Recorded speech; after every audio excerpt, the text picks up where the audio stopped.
اعوذ باللہ من الشیطان الرجیم بسم اللہ الرحمن الرحیم ان الذین قالوا ربنا اللہ ثم استقاموا تتنزل علیہم الملائکۃ الا تخافوا ولا تحزنوا وابشروا بالجنة التي كنتم توعدون نحن اولیاؤکم فی الحیاة الدنیا وفی الآخرہ ولکم فیہا ما تشتہی انفسکم ولکم فیہا ما تدعون نزلا من غفور الرحیم۔ صدق اللہ مولانا العظیم۔ سورہ حامیم السجدہ کی یہ 3 آیات آپ کے سامنے تلاوت کی گئی ہیں، 30 اور 31 اور 32، 3 آیات قرآن مجید کی یہ عظیم الشان آیات میں سے ہیں۔ اپنے معنی کے اعتبار سے، اپنی بشارتوں کے اعتبار سے، اور دنیا میں انسان کو ایک اطمینان اور پرسکون زندگی بسر کرنے کی رہنمائی کے اعتبار سے، آپ اس پر جتنا غور کریں گے اللہ تعالیٰ کی طرف سے دل میں اسی قدر اطمینان بڑھتا چلا جائے گا۔ رب ذوالجلال فرماتے ہیں ان الذین قالوا ربنا اللہ، وہ لوگ کہ جنہوں نے یہ کہا کہ ہمارا رب اللہ ہے، ثم استقاموا، اور پھر وہ اس بات پر ڈٹ گئے۔ یہ پہلا جملہ ہی وہ بڑی بنیاد فراہم کرتا ہے جسے ہمیں بار بار یاد کرتا رہنا چاہیے اور اسے سوچتے رہنا چاہیے۔ جن لوگوں نے یہ کہا کہ ہمارا رب اللہ ہے، اور ہم اپنی مجالس میں بارہا اس بات کا تذکرہ کر چکے کہ جب رب کا لفظ سامنے آتا ہے تو حقیقت میں ایک ایسی مہربان ہستی کا تصور ذہن میں آنا چاہیے کہ جو قدرت بھی رکھتی ہے اور مہربانی کرتی بھی رہتی ہے، اور اس کے ساتھ ساتھ وہ ہماری تمام ضرورتوں کا ہم سے زیادہ بہتر انداز میں علم رکھتی ہے، وہ ہستی، وہ ذات، اور انہیں پورا کرنے کے لیے جو اہتمام اس اللہ نے، اس رب نے کر رکھا ہے، اس کے بارے میں سوچنا بھی انسان کے بس کی بات پوری نہیں ہے۔ کچھ باتوں کو وہ جان سکتا ہے، لیکن جتنا جانتا چلا جائے گا اللہ تعالیٰ پر ایمان اتنا ہی بڑھتا چلا جاتا ہے۔ رب کا ہم عام طور پر ترجمہ کرتے ہیں پرورش کرنے والا، پالنے والا،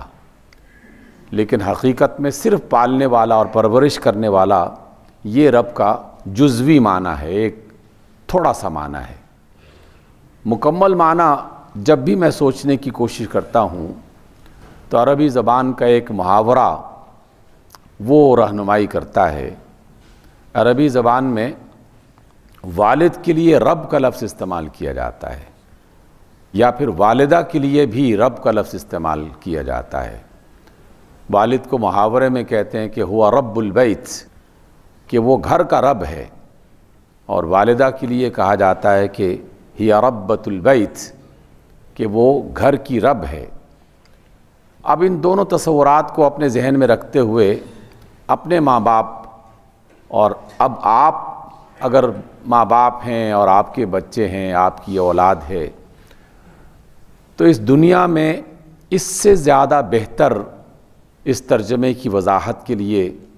کوئی اور دوسرے نام ذہن میں نہیں آ سکتے۔ جس طرح ایک باپ اپنے بچوں کی پرورش کرتا ہے، جس طرح ایک ماں اپنے بچوں کا خیال رکھتی ہے، اس کائنات میں حقیقت میں بلا مبالغہ اس سے زیادہ قریب، اس سے زیادہ مہربان، اس سے زیادہ محبت کرنے والا، اس سے زیادہ قربانی دینے والا رشتہ کہیں آپ کو نہیں ملے گا۔ باقی داستانیں اور کہانیاں کسی حادثاتی واقعے کی طرف رہنمائی کریں گی، لیکن زندگی بھر کا ایک ایسا تعلق جو ماں باپ کا اپنے بچوں کے ساتھ ہوتا ہے، اس پر آپ جتنا غور کرتے چلے جائیں گے، انسان کے دل میں اسی قدر اس کی وسعت بڑھتی چلی جائے گی۔ اس اعتبار سے جب اللہ رب العزت نے اپنے لیے رب کا لفظ استعمال کیا تو اس کی پہچان کا بنیادی دریچہ اور بنیادی جو روزن ہے وہ ماں باپ کے تعارف کے ساتھ آگے بڑھنا چاہیے۔ اور اسی وجہ سے آقا رحمت علیہ الصلاۃ والسلام نے کئی موقعوں پر اس مثال کو مختلف انداز میں پیش کیا۔ معروف بات ہے لیکن یاد کر لینا چاہیے، تذکرے کے طور پر ایمان کو بڑھانے کا ذریعہ ہے۔ آپ علیہ السلام کہیں تشریف فرما تھے، کچھ اور لوگ بھی تھے، کیا دیکھتے ہیں کہ ایک ماں دیوانہ وار اپنے بچے کو تلاش کر رہی ہے، اس کا چھوٹا بچہ کہیں گم ہو گیا تھا، اور اس کی دیوانگی کا عالم کہ اسے ہوش نہیں ہے کہ وہ اس وقت صحیح اس نے دوپٹہ اوڑھ رکھا ہے نہیں اوڑھ رکھا، کس سے بات کر رہی ہے کس سے بات نہیں کر رہی، اسے محض اپنے بچے کی فکر ہے کہ وہ کہاں ہے۔ اس دیوانگی کے عالم میں تلاش کرتے کرتے بالآخر اسے اس کا بچہ مل جاتا ہے، وہ اسے اٹھاتی ہے، پیار کرتی ہے۔ رسول اللہ صلی اللہ علیہ وسلم نے اس کی اس محبت کو دیکھا اور پوچھا اپنے ساتھیوں سے کہ اچھا یہ بتاؤ کہ کیا یہ ماں اپنے اس بچے کو آگ میں پھینک سکتی ہے؟ تو لوگوں نے کہا کہ یا رسول اللہ یہ کیسے ممکن ہو سکتا ہے، یہ تو تھوڑی دیر کے لیے اوجھل ہوا تھا تو وہ دیوانگی کے عالم میں چلی گئی تھی، پریشان ہو گئی تھی، تو یہ اپنے بچے کو آگ میں کیسے پھینک سکتی ہے؟ رسول اللہ صلی اللہ علیہ وسلم فرماتے ہیں کہ جس طرح اس عورت کو اپنے اس بچے سے پیار ہے، محبت ہے، ہمارے رب کو اس سے کہیں زیادہ ہم سے محبت ہے، اور ہمارا رب اس سے کہیں زیادہ ہمیں چاہتا ہے۔ گویا کہ بنیادی میسج اور پیغام یہ دیا گیا کہ ہمارا رب ہمیں جہنم میں پھینکنا پسند نہیں کرتا، وہ نہیں چاہتا کہ اس کے بندے جہنم میں جائیں۔ اسی وجہ سے تو قدم قدم پر اس نے رہنمائی کے وسیلے اختیار کیے اور مختلف طریقوں سے انسانوں کو سمجھاتا ہے، اور بار بار یہ بتاتا ہے کہ دیکھو تمہارا رب اللہ ہے، تمہاری ضرورتیں وہ پوری کرتا ہے، تمہارے معاملات کو وہ تم سے زیادہ بہتر جانتا ہے۔ ایک موقع پر آپ صلی اللہ علیہ وسلم نے ایک اور بڑا خوبصورت جملہ ارشاد فرمایا، ہم اپنی زندگی پر غور کریں گے تو اس کی حقیقت سامنے آئے گی۔ آپ علیہ السلام فرماتے ہیں کہ انسان کی دولت وہی ہے یا انسان کا مال وہی ہے جو اس نے کھا لیا، جو اس نے پہن لیا، جو اس نے استعمال کر لیا۔ اصل بنیاد یہی ہے۔ ایک آدمی کتنا کھانا کھا سکتا ہے، ایک وقت میں کتنے لباس پہن سکتا ہے، ایک وقت میں کتنی چیزیں استعمال کر سکتا ہے، حقیقت میں جو وہ استعمال کر رہا ہے، جو وہ کھا رہا ہے، جو وہ پی رہا ہے، بس وہی اس کا مال ہے۔ پھر آپ نے فرمایا کہ جو وہ چھوڑ چلا تو وہ تو مال پھر دوسروں کا ہے۔ لیکن اللہ رب العزت نے ہر ایک انسان کی ان بنیادی ضرورتوں کو پورا کرنے کا ایک پورا جو نظام بنا رکھا ہے، اس قدر شاندار، اس قدر خوبصورت، اس قدر مستحکم قسم کا نظام ہے کہ آدمی اس پر غور کرتا چلا جائے اور اللہ تعالیٰ کی حمد و ثنا بڑھتی چلی جائے۔ یہ بات بھی میں نے آپ سے بارہا ذکر کی، ایک ہلکا سا تذکرہ پھر دوبارہ سے کر لیتے ہیں کہ آپ اور ہم اپنی خوراک کے لیے جن چیزوں کا استعمال کرتے ہیں، چاہے وہ اناج کی صورت میں ہو، پھل فروٹس کی صورت میں ہوں، یا اور سبزیاں ترکاریاں جو اللہ تعالیٰ نے ہمارے رزق کے لیے بنیادی چیزیں تیار کر رکھی ہیں اور زندگی جب سے وجود میں آئی ہے، اس دنیا میں انسان جب سے آیا ہے، قیامت تک وہی بنیادی چیزیں انسان کی خوراک میں شامل ہیں، اس میں اضافہ انسان نہیں کر پایا۔ لیکن قابل غور بات اور قابل توجہ بات یہ ہے کہ اللہ رب العزت ہماری اس بھوک کو مٹانے کے لیے ایک دانہ جو تیار کرتا ہے، اس ایک دانے کو تیار کرنے میں بعض اوقات 6 ماہ، 8 ماہ، ایک سال لگ جاتا ہے۔ ایک سال کے بعد ایک چیز تیار ہوتی ہے اور پھر وہ ہمارے دسترخوان پہ سجتی ہے اور ہمیں 10 منٹ میں اسے ختم کر کے فارغ ہو جاتے ہیں اور بس اتنا کہتے ہیں کہ بہت مزہ آیا، بہت لطف آیا۔ یہ بھول جاتے ہیں کہ اس لطف اور اس مزے کو ہم تک پہنچانے کے لیے رب ذوالجلال نے 1 سال کا پورا یا 6 ماہ کا ایک پورا نظام قائم کر رکھا تھا، جس کی بنا پر اس دانے میں غذائیت پیدا ہوئی، اس میں لطف اور مزہ پیدا ہوا، اور یہ پھر مختلف پروسیسز سے گزرتا ہوا ہماری خوراک کا حصہ بنا۔ اور اس ایک دانے کو بھرپور انداز میں تیار کرنے کے لیے پوری کائنات اور کائنات میں موجود ہزارہا مخلوقات اپنا اپنا کردار ادا کر رہی تھیں۔ پھر کہیں جا کر ایک پھل، ایک دانہ وجود میں آتا ہے اور وہ تیار ہو کر ہمارے سامنے، اور ہم اسے استعمال کرتے ہیں۔ وہ رب، اس رب کو پہچاننے کے لیے بہت ضخیم کتاب پڑھنے کی ضرورت نہیں ہے، بڑے بڑے علماء کے پاس بیٹھنے کی ضرورت نہیں ہے۔ ہماری زندگی کے اندر اس کو جاننے کے لیے ہزارہا اس طرح کے موقع ہیں۔ بس جب بھی شعور کی آنکھ کھل جائے اور دل سوچنے لگے تو اللہ کے رب ہونے پر یقین ہو جاتا ہے۔ اس اعتبار سے اللہ والے یہ کہتے ہیں کہ جب صبح بیدار ہو، تمہاری آنکھ کھلے اور تم یہ دیکھو کہ تمہاری آنکھیں دیکھ رہی ہیں، تمہارے کان سن رہے ہیں، تمہارے بازو حرکت میں ہیں، تمہارے دل کی دھڑکن موجود ہے، سانس کی آمد و رفت موجود ہے، چل رہی ہے، گھر میں آپ کے بچے وہ حیات ہیں، آپ کے ماں باپ آپ کے پاس موجود ہیں۔ ان چیزوں پر غور کرتے چلے جاؤ، جیسے جیسے غور کرتے چلے جاؤ ویسے ویسے اللہ کا شکر ادا کرو، کیونکہ یہ چیزیں موجود ہیں تو ہمیں اس کا احساس نہیں ہو رہا۔ جیسے ہی کوئی چیز ہم سے چھنتی ہے تو احساس اپنی انتہائی درجے کو پہنچ جاتا ہے۔ میں اپنے ایسے بے شمار دوستوں کو، اپنے عزیزوں کو جانتا ہوں جو اچھے خاصے بھلے چنگے رات کو سوئے اور صبح فالج کا شکار ہو گئے، کسی کی بینائی ختم ہو گئی، کسی کی سماعت ختم ہو گئی، کسی کو اور کوئی مسئلہ پیش آ گیا، اور یہ روزمرہ کے واقعات ہیں، روزمرہ کے واقعات۔ آدمی اللہ کی نعمتوں کو جاننے کے لیے اور اسے پہچاننے کے لیے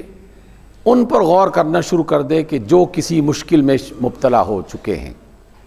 جو کسی مشکل میں ڈالے جا چکے ہیں۔ اس اعتبار سے وہ رب بہت ہی عظیم الشان رب ہے۔ بس اس کی نعمتوں کا ادراک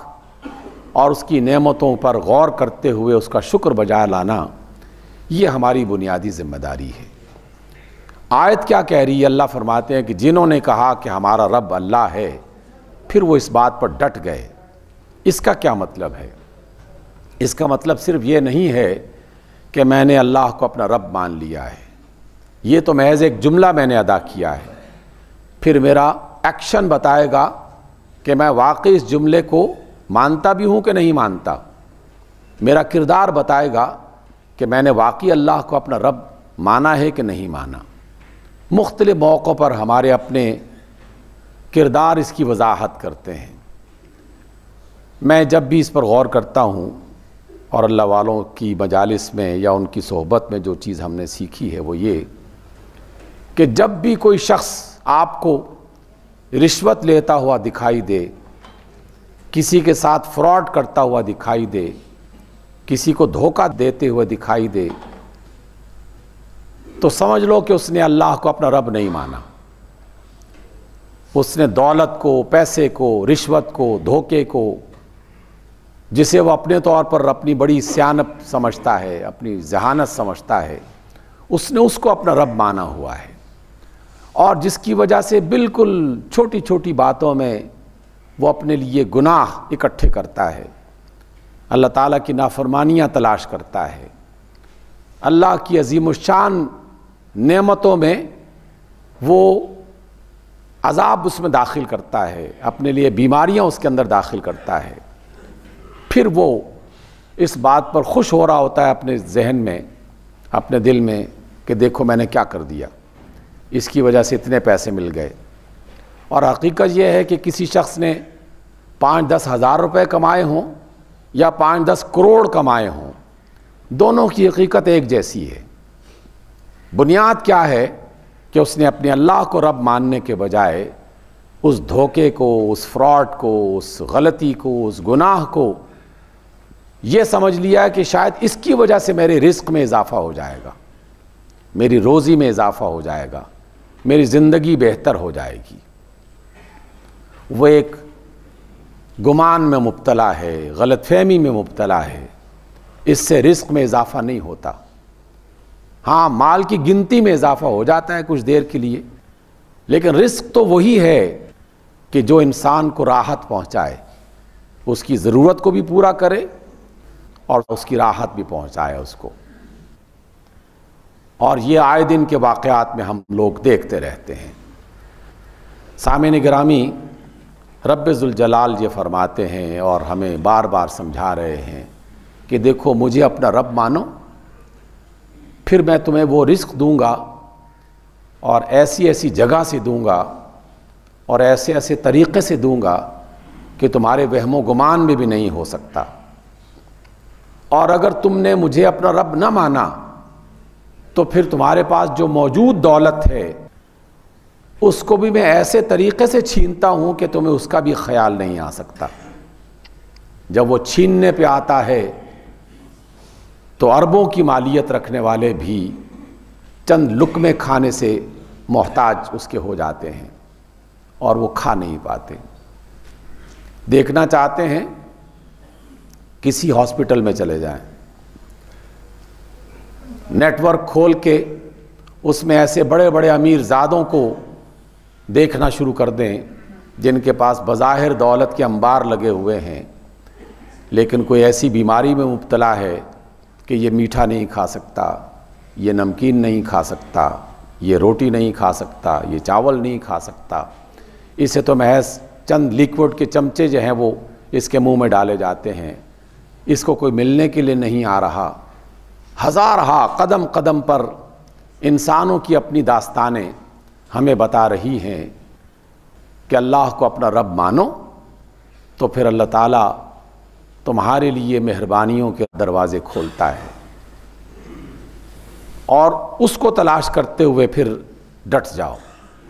ڈٹنے کا مطلب ہی یہی ہے کہ ہم نے اللہ کو رب مانا ہے تو اب میں نے کوئی غلط راستے کوئی اختیار نہیں کرنا جس کی وجہ سے میں یہ گمان کر رہا ہوں کہ شاید اس کے ذریعے سے میری دولت میں اضافہ ہو جائے گا. اور اس میں بڑے بڑے لوگ تو بڑی بڑی کرپشنز کر ہی رہے ہیں، لیکن ہم جیسے عام بندے بھی اور بہت کم تر درجے میں بھی کرپشن کرنے میں لوگ کوئی عار محسوس نہیں کرتے. اور یہ اللہ تعالیٰ کو رب نہ ماننے کی ایک علامت ہے. ابھی چند روز پہلے ہم نے اخبارات میں پڑھا، اس کی ویڈیوز دیکھی، وہاں کے کئی لوگوں نے باقاعدہ اپنی آنکھوں سے دیکھ کر اس کی وضاحت کی کہ مری میں جو برف پڑتی ہے تو 4-5 کلومیٹر کے ایک ٹکڑے کو رات کچھ لوگ باقاعدہ اس پہ نئی برف ڈال دیتے ہیں اور وہ برف جم جاتی ہے. صبح لوگوں کی گاڑیاں پھنس جاتی ہیں اور پھر وہ 4-5 ہزار روپے لے کر اور وہ ان کی گاڑیاں منزل تک پہنچانے کا اہتمام کرتے ہیں. 4-5 ہزار روپے کیا چیز ہے؟ میں نے کہا کہ 4-5 کروڑ بھی کوئی چیز نہیں ہے، 4-5 ارب بھی کوئی چیز نہیں ہے. جو لوگ بے ایمانی کرنے پر آمادہ ہو جائیں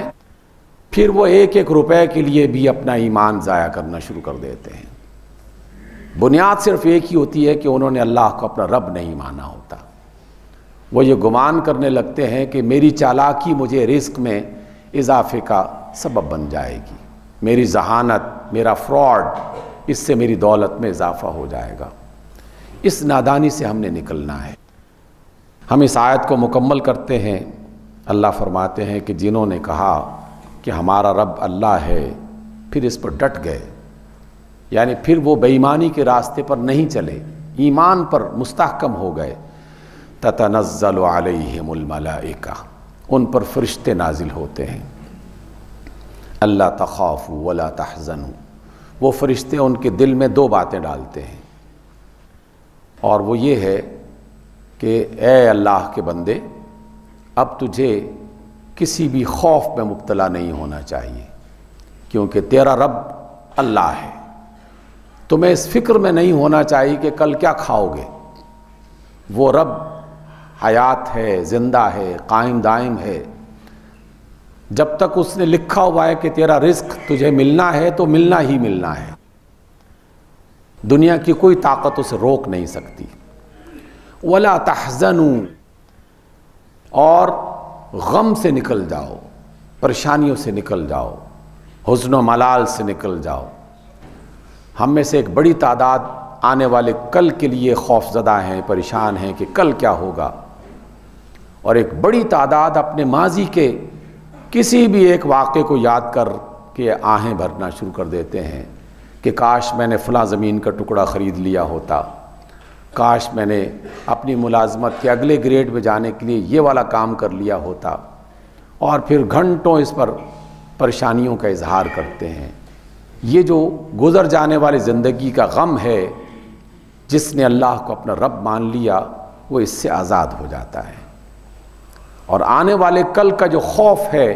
جس نے اللہ کو اپنا رب مان لیا، اللہ اسے محفوظ کر دیتا ہے۔ کیونکہ رب ذوالجلال کا ایک فرمان یاد کر لیجئے، اللہ فرماتے ہیں، کوئی مولوی صاحب نہیں فرماتے، اللہ خود فرماتے ہیں کہ اس نے جو نفس پیدا کر دیا ہے، جو جان پیدا کر دی ہے، جب تک وہ جان اپنا رزق مکمل نہیں کر لے گی وہ اس دنیا سے جائے گی نہیں۔ یعنی اس کے لیے اللہ رب العزت نے جو اہتمام کر رکھے ہیں، جب تک وہ استعمال نہ کر لے اور اسے وہ مل نہ جائے، اس نے اس دنیا سے جانا نہیں ہے۔ پھر ایک الگ موضوع کھلتا ہے، ایک نیا چیپٹر ہے کہ وہ رزق کیسے ملتا ہے، اس کے لیے کیا کرنا چاہیے کہ نہیں کرنا چاہیے۔ لیکن یہ نقطہ ایمان کا سمجھ لیجئے کہ جو جان پیدا ہوئی ہے، اللہ رب العزت نے اس کے رزق کا بندوبست کر رکھا ہے، اور اس وقت تک اس نے مرنا نہیں ہے جب تک کہ وہ اپنا رزق مکمل نہ کر لے۔ دیگر چیزیں ہم مختلف موقعوں پر پڑھتے رہتے ہیں، اس لیے فرمایا اللہ تعالیٰ کی طرف سے کہ وہ فرشتے اس کے دل سے غم پچھلے کا اور خوف آنے والے کل کا وہ نکال دیتے ہیں۔ وَأَبْشِرُوا بِالْجَنَّةِ الَّتِي كُنْتُمْ تُوعَدُونَ، اور وہ انہیں بشارت دیتے ہیں اور کہتے ہیں کہ اس جنت کا تم انتظار کرو جس کا وعدہ اللہ رب العزت نے تم سے کر رکھا ہے، اور اللہ کا وعدہ یقیناً سچا ہے۔ دنیا میں کسی کو یہ بتا دیا جائے کہ یہ والے چند کام کر لو تو اس کے نتیجے میں تمہیں یہ والا ریوارڈ مل جائے گا، تو ہم دنیا کے بے شمار اداروں پر یقین کرتے ہیں، انسانوں پر یقین کرتے ہیں، مختلف تحریروں پر یقین کر لیتے ہیں، اور زندگیاں کھپا دیتے ہیں اس کے لیے۔ میں خود اپنی زندگی کے بارے میں سوچوں، اپنے بچوں کے بارے میں سوچوں، تو ایک بات بالکل نمایاں ہو کے سامنے آتی ہے کہ میں نے بھی کوئی 22 سال تعلیم کے مختلف مراحل میں گزار دیے، محض اس امید پر کہ یہ 22 سال مکمل ہوں گے تو ایک اچھی ملازمت مل جائے گی، لیکن مجھے یقین تو نہیں تھا کہ 22 سال پورے ہوں گے کہ نہیں ہوں گے۔ ہمارے بچوں نے بھی اسی طرح اپنی تعلیم کے کئی سال اس امید پر گزار دیے، اور ہم سب گزارتے ہیں، اس لیے گزارتے ہیں کہ دنیا میں یہ تجربہ ہو چکا، اور ہم دنیا میں ان تجربات پر ایمان رکھتے ہوئے، یقین رکھتے ہوئے اپنے بچوں کو 20-20, 22-22, 24-24 سال تعلیم کے اور ٹریننگ کے مختلف مراحل سے گزارتے ہیں محض اس امید پر کہ اچھی ملازمت مل جائے گی، فیوچر اچھا ہو جائے گا۔ اچھا ہو بھی جاتا ہے، لیکن ایسی بھی ہزارہا صورتیں ہم نے دیکھی ہیں کہ تعلیم کا مرحلہ پہلے مکمل نہیں ہوا اور دنیا سے رخصت ہو گئے۔ ایسا بھی ہوتا ہے۔ دنیا میں جو انسان سوچتا ہے اس کا پورا ہونا یا نہ ہونا اس کے بارے میں یقین سے نہیں کہا جا سکتا۔ پورا ہو سکتا ہے لیکن نہیں بھی ہو سکتا۔ ایسے بے شمار اپنے دوستوں میں سے میں جانتا ہوں کہ انتہائی اچھی عقل رکھنے والے، ہر امتحان میں A گریڈ لینے والے، لیکن فائنل امتحان میں اچانک برین ہیمرج ہوتا ہے، دنیا سے رخصت ہو جاتا ہے۔ اچانک حادثہ ہوتا ہے، دنیا سے رخصت ہو جاتا ہے۔ دنیا میں دونوں چیزوں کا امکان ہے، کامیاب ہونے کا بھی اور ناکام ہونے کا بھی، لیکن جس جنت کا وعدہ کیا جا رہا ہے وہ یقیناً اس میں کوئی امکان ہی نہیں ہے کہ اللہ تعالیٰ اپنے وعدے کو بھول جائے۔ اس لیے اللہ تعالیٰ نے فرمایا کہ اے میرے بندو مجھے اپنا رب مان لو، اپنی ضرورتیں پوری کرنے والا مان لو، اپنا پرورش کرنے والا، اپنا پالنے والا مان لو، میں تم پر مہربان ہوں، یہ بات مان لو۔ اگر تم نے ایسا کیا تو دنیا میں بھی ہم تمہارے دوست اور ولی رہیں گے، لیکن آخرت میں وہ عظیم الشان نعمتیں جس کو بیان کرنے کے لیے اللہ تعالیٰ نے جنت کا لفظ استعمال کیا ہوا ہے۔ جنت ایک چھوٹا سا لفظ ہے لیکن اس کی وضاحتیں انسان کے بس کی بات نہیں ہے، لیکن وہ یقینی ہے اللہ تعالیٰ کی طرف سے۔ اس لیے فرمایا کہ تمہارے لیے بشارتیں ہیں ان جنتوں کی کہ جن کا وعدہ تم سے کیا جا رہا ہے، اور وہاں تمہارے لیے وہ سب کچھ ہوگا جس کی تم تمنا کرو گے۔ اور یہ بھی فرمایا نحن اولیاؤکم فی الحیات الدنیا، اے لوگو ہم صرف جنت کا وعدہ نہیں کر رہے،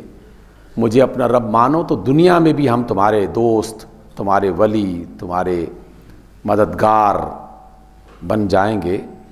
اور آخرت میں تو یہ بات ہوگی ہی۔ آخری جملہ ہے اور تیسری آیت کا یہ چھوٹی سی آیت ہے، یہ بھی بہت شاندار ہے۔ میں اس کی ایک ہلکی سی 2 منٹ میں جھلک دکھا کے پھر آپ بعد میں سوچیے گا، اس پر غور کیجیے گا۔ جیسے جیسے آپ غور کریں گے اللہ تعالیٰ پر ایمان انشاءاللہ بڑھے گا۔ رب ذوالجلال فرماتے ہیں کہ جب تم میرے پاس آؤ گے ہم تمہیں کامیابی کا پروانہ دیں گے اور جنت کا تمہیں حقدار بنائیں گے۔ پھر جب تم ان نعمتوں کو دیکھو گے تو پھر کہو گے کہ ہاں یہ تو عظیم الشان مہمانی ہے اللہ رب العزت کی طرف سے۔ اللہ نے لفظ استعمال کیا نزلا من غفور الرحیم، یہ جنتیں جو ہیں یہ اس مہربان اور معاف کرنے والے رب کی طرف سے تمہاری مہمانی کا بندوبست ہے، تمہاری میزبانی کا بندوبست ہے۔ یہ بظاہر چھوٹا سا جملہ ہے، لیکن میں نے جب بھی اس پر غور کیا عجیب کیفیت ذہن میں آتی ہے اور دل میں طاری ہوتی ہے۔ سامعین محترم، آپ لوگوں نے بھی اور میں نے خود بھی دنیا کے بڑے بڑے لوگ جو کسی ملک کا حکمران ہو سکتا ہے، کسی بہت بڑے ادارے کا سربراہ ہو سکتا ہے، ان کے دسترخوانوں پہ جانے کا اہتمام ہوا، اللہ تعالی نے موقع دیا، بڑی بڑی دعوتیں اس میں تھیں، لیکن آج تک کوئی ایک دعوت بھی ایسی نہیں مجھے ملی کہ جس میں اس کے میزبان نے اپنے مہمانوں کی تمام ضرورتیں پوری کر دی ہوں۔ زیادہ سے زیادہ یہ ہوا کہ کھانے بہت اچھے ہیں، بیٹھنے کی جگہ بہت اچھی ہے، استقبال بہت اچھا ہے، اور خوشبوئیں پھیلی ہوئی ہیں، اس طرح کی چند ایک بنیادی چیزیں بڑے سے بڑے میزبان نے اس کا اہتمام کیا ہے، کیونکہ وہ اس سے زیادہ کر نہیں سکتا۔ آج تک کسی مجلس میں مجھے ایسا نہیں ملا کہ ایک بزرگ وہاں پہنچا ہو جس کے دانت کام نہ کرتے ہوں، جس کا معدہ کام نہ کرتا ہو، اور میزبان کہے کہ ہم پہلے تمہارے دانت صحیح کریں گے، تمہارا معدہ مضبوط کریں گے، تمہیں قوت اور توانائی دیں گے، تاکہ تم میرے دسترخوان سے خوب لطف اندوز ہو سکو۔ زیادہ سے زیادہ وہ اس کے لیے کوئی اسپیشل ڈش بنا دے گا جو اس کے مزاج، اس کی بیماری، اس کی حالت کے مطابق ہوگا۔ اللہ کی مہمانی پتہ کیا ہوگی؟ بس اس پر آپ غور کریں، میں ایک ہلکا سا اشارہ رسول اللہ صلی اللہ علیہ وسلم کی طرف سے یہ بتا رہا ہوں کہ اللہ اپنے بندوں کی جب مہمانی کا اہتمام فرمائے گا، جنہوں نے دنیا کی زندگی میں یہ ثابت کیا کہ ان کا رب اللہ ہے، تو اس کی مہمانی کا انداز یہ ہوگا کہ جتنے بھی بوڑھے ہیں ان سب کو جوان کر دیا جائے گا، جتنے بھی بیمار ہیں سب کو صحت مند کر دیا جائے گا،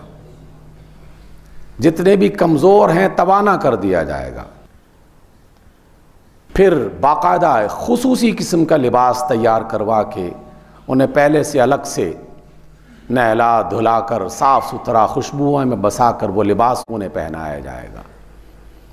پھر فرشتوں کی قطاروں کی قطاریں لگی ہوں گی جو السلام علیکم السلام علیکم اہلاً و سہلاً اس طرح کی آوازیں لگا کر ان کا استقبال کر رہے ہوں گے، اور ان سے کہا جائے گا کہ یہ ہے میرا دسترخوان، اور جو تمہارا دل چاہے وہ خواہش کرو اور وہ تمہارے سامنے حاضر ہو جائے گا۔ انسان کے وہم و گمان میں بھی نہیں آ سکتا کہ دنیا کا کوئی بڑے سے بڑا بادشاہ اپنے مہمانوں کی اس طرح کی مہمانی کر سکتا ہے، لیکن اللہ رب العزت ایسا کر سکتا ہے، اور اس نے وعدہ کر رکھا ہے اہل ایمان سے۔ شرط بس یہ ہے کہ یہ دنیا کی تھوڑی سی زندگی، اس میں اسے اپنا رب مان لو۔ ہم اسے رب نہیں مانتے، اور اسی وجہ سے کرپشن کرتے ہیں، دھوکہ دیتے ہیں، فراڈ کرتے ہیں، لڑائیاں کرتے ہیں، جھگڑے کرتے ہیں، بدگمانیاں کرتے ہیں، قتل کرتے ہیں۔ جس نے رب مان لیا وہ ان گناہوں سے اپنے آپ کو بچاتا ہے۔ اللہ تعالیٰ مجھے بھی ان گناہوں سے محفوظ رکھے اور آپ کو بھی۔ اقول قولی ھذا واستغفر اللہ لی ولکم۔